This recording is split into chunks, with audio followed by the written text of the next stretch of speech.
शाळेत असताना तू मला इतकं मिस करायचास हे मला कधीच कसं जाणवलं नाही. कारण की मीच तुला ते जाणवू दिलं नाही आणि तिथेच चुकलो.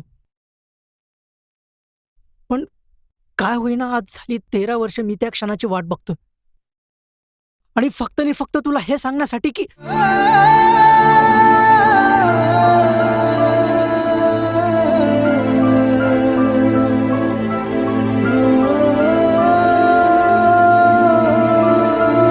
थांबलास का? बोल ना, कोणती गोष्ट?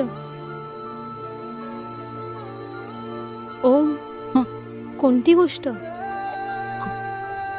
गोष्ट ना, अगं गोष्ट काय, माझ्याप्रमाणे तूही इतर मुलांची क्रश होती. क्रश?